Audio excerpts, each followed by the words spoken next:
Hey everyone, welcome back from your Easter vacations. Well earned and well deserved vacations. I'm sure you all missed us and you're excited to be back, right? Just as we were. Well, definitely our mind right now is in vacation mode. We're used to waking up at different times, we're used to eating at different times, and we even got used to maybe going out a little bit, maybe spending more time with the family as well, right? So this video today is a little bit on back to school tips, how to get off vacation mode. Although you may want to stay there, we do need to get started and get your mindset into that working area, that working purpose, right? So my question to you is at the beginning of this video, do you want this last lap to run to be stressful? Like these persons in this image, procrastinating, then remembering that you have to do your work last minute and then worrying and then getting really nervous and frustrated? Or would you rather be frustrated? Or would you rather be very successful? Would you rather know how to manage your time, be able to work in groups and complete your objectives? Which one do you prefer? I don't think any of you will raise your hand and say, hey, Miss Me, I want to be stressed out all these last weeks of classes, right? Because approximately we have around 3 cycles, 6 weeks more or less, which is not that much time. So we need to squeeze out the juice of it and make the best out of it, right? And make a lime juice out of it. So definitely I want to share some tips for you to get into the classes mode on and vacation mode off. All right, so let's get started. My tip number one for you is to breathe and focus on the now. It is so easy for you to want to start thinking about the future or the past. The past would be like, oh, I miss my vacations. I miss spending time with my family. I miss my friends. I miss all that free time that I had. That would be the past. Now, the future would be, I wonder what will happen. Will I pass? Will I not pass the semester? But let's focus on the now. Can we control the past? No. Can we control the present? Yes. Can we control the future? No. But the only aspect that we can control is the present. So inhale and exhale and focus on the now. We already spoke about belly breathing. You already know how to breathe properly. So practice that and focus on the now. What is your teacher showing you? What are they saying? Maybe you didn't do that well last semester, but what do you want to do about it? Do you want to do better? I'm sure that all of your answers are yes, right? You want to do better. So try to focus on the now and what you're doing now, and let's learn from the mistakes we've made in the past, all right? Now, tip number 2. Get your mind in an organized mode. Now, what might this mean, being organized? Well, being organized means to be able to have everything that you want to do at task. So let's say you want to, for example, wake up early in the morning and, get into that fitness position and go out for a run or walk. Then you want to do it every morning at 6 a.m. or 7 a.m., right? For some of you. And when we talk about being able to get organized, we're also talking about having a little bit of everything in your schedule. Work, play, family, friends. Being organized in that aspect will definitely save up a lot of your time. Tip number 3. Take one day at a time, right?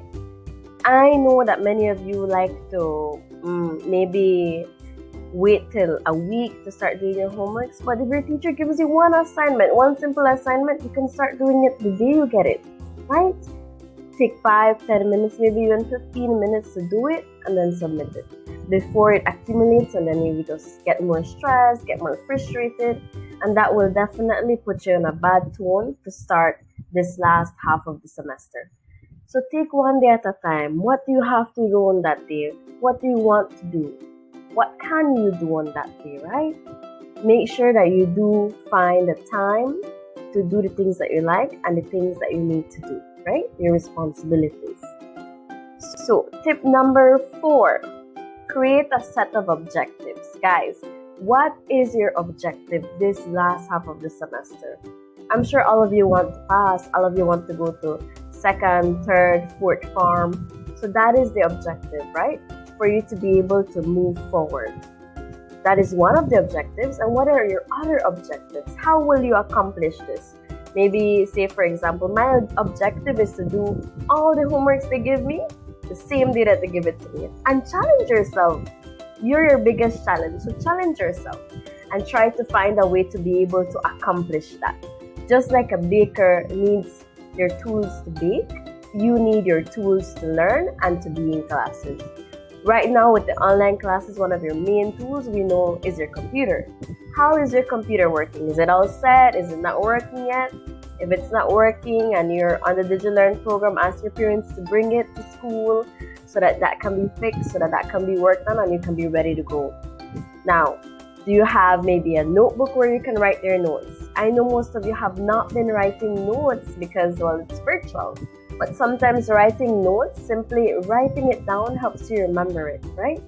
Because typing it out, it won't stay the same way it used to stay as when you were writing your notes, right? So maybe you can have a notebook, a pencil, anything that you may need to be able to focus and succeed in your classes. And of course, and things that you need to be happy as well. Tip number 6, get in a routine. Guys, cannot stress this more. Get into a routine. Build the structure of your day. What will you do in the mornings? What will you do for lunch? What will you do after classes, right? And make sure to add a little bit of fun, a little bit of things that you actually like maybe going for a run, maybe 1 hour of video games, 1 hour of listening to music or dancing, anything that you might like without leaving behind your responsibilities as well. And our very, very last tip, brush up not only your hair, right, but also on your study skills. Try to find different ways to be able to study. We do not all learn the same. Some might need to read it and learn it automatically, but not all of us, right? Some of us need to write it down so that it stays in our memory. Some of us need to read it out loud or explain it to somebody else so that we feel like we're learning it as well. Some of you might need to practice a little bit of the Pomodoro technique, which is a technique that I will be sharing with you. But if you're curious to know already what it is, go on YouTube, search it up, and it will be explained to you, right? It's basically a technique with time, break time, and I'm pretty sure most of you will love it because you get a break time in between, right? And remember to make this mid-semester yours. It's all in your hands and you can do it, all right? Once you start from day 1, which is this week, Monday, Tuesday, Wednesday, Thursday, and Friday, all of those are your day 1s, right? Because it's the first week back to school. And remember, guys, stay awesome, stay focused, and remember, it's not where you start or even what happens to you along the way that's important. What is important is that you persevere and never give up on yourself. Don't give up, guys. Keep trying, keep pushing, do your best, and only then you will be satisfied with the results because you know that you gave your all. So I know this video was a little bit lengthy. Thank you for staying tuned and thank you for being here. I'll see you in our next video on our Back to School Tip 101. Bye, guys.